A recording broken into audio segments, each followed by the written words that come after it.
Welcome, citizens of the Kaiju Nation.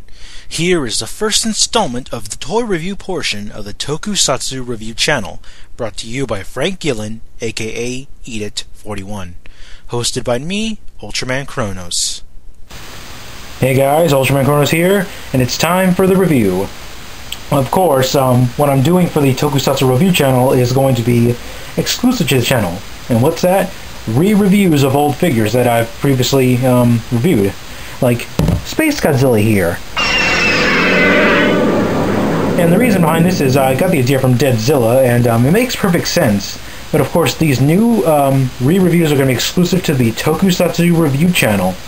So be sure to subscribe and check it out.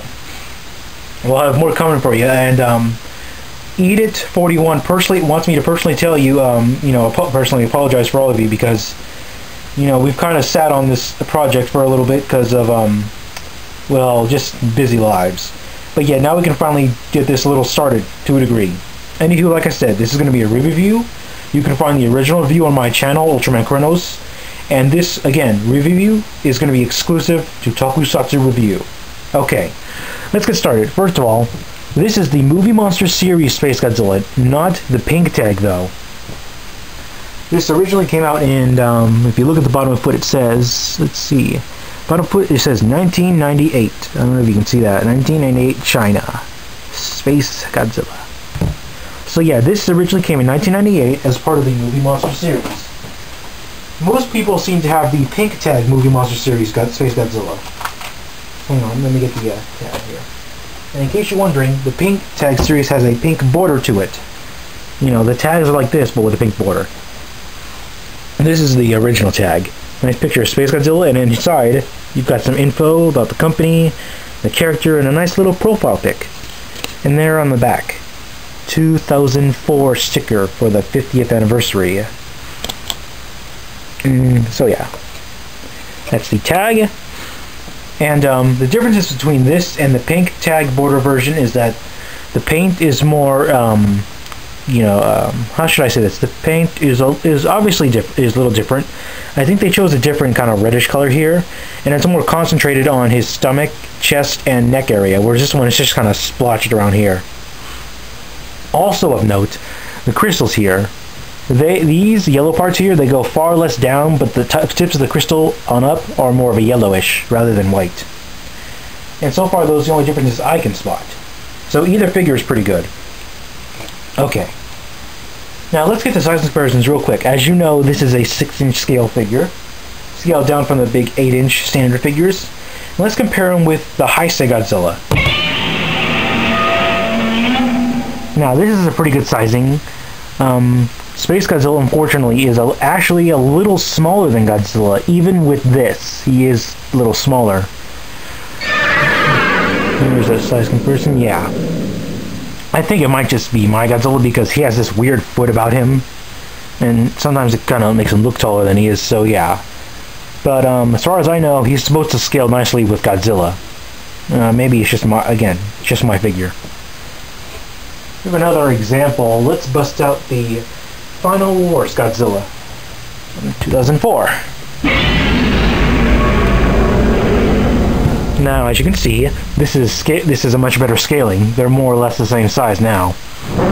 Of course, they don't resemble each other very much, except for the giant open mouth. Okay, let's scale in with Destroyer now. This is a pretty decent scaling, as you know, Destroyer is like 120 meters, so he technically should be taller than Spacegodzilla. But thankfully, there is a figure for that as well. This is the Movie Monster Series figure, and now let's pair him with the Bandai Creations figure. And there you go, problem solved. Perfect scaling. Yes, he was bigger technically than Spacegodzilla, so don't worry. And the reason I'm pairing these two is because, most fans, debate whether who is stronger, Destroyer or Spacegodzilla. And I think it's a bunch of stupid bullcrap. Spacegodzilla. Anywho, finally, let's scale him with Destroyer. King Ghidorah, Godzilla's ever-classic foe. Yeah, pretty good scaling in my opinion. King Ghidorah is like, what, 120, 140 meters. So obviously, scale-wise, not 100% accurate, but in terms of overall, they look good together. So yeah, that's King Ghidorah. Okay, let's keep this short. Moving on. Articulation. Unfortunately, while it was being rescaled to 6 inches from the larger standard figures, it lost articulation in the legs, so now they're just part of the figure and stiff. There's not even a glue seal there. But the head can rotate 360 degrees, so he can look around. The arms can rotate in and out like this. They can't rotate 360 because of his fat body, but you can kind of force it because he is not, the arms are kind of soft vinyl, but that's really it. And the tail can rotate at this point here 360 degrees.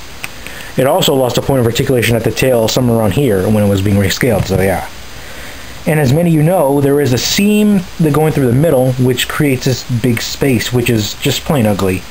It has yet to be fixed in any Spacegodzilla figure I've seen, at least by Bandai. And yeah, maybe the tiny Gastapon figures don't have that problem, but these basic figures do. So yeah. And of course, in terms of paint job, he's alright. He does have red on the chest, which is correct, and his body is an overall blackish color. But the crystals aren't, very accurate.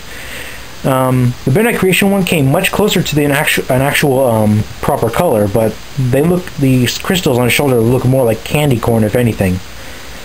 The crystals should be more of a reddish here and then just pure white, but oh well.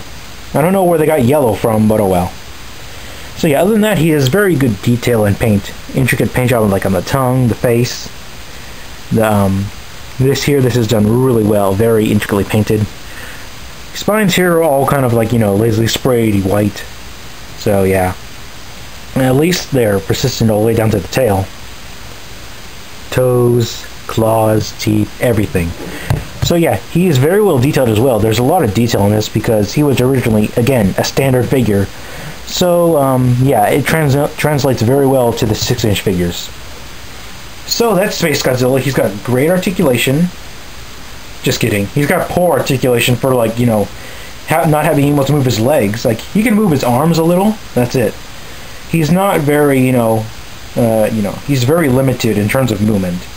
But the paint job is pretty good, and he does scale well with other monsters, and he's got very good detail. Lots of little detail, right down to the skin and the face and the crystals even, despite this huge gap. So yeah, that's my re-review for Spacegodzilla from the Movie Monster series. Hope you guys enjoyed it, and I'll be sure to bring you more reviews. See ya! If you think you have the skill to be on our next episode, send us a video of either a toy review, game review, music video, or something you've made yourself up. Remember, it's got to be kaiju related. So have fun, and good luck.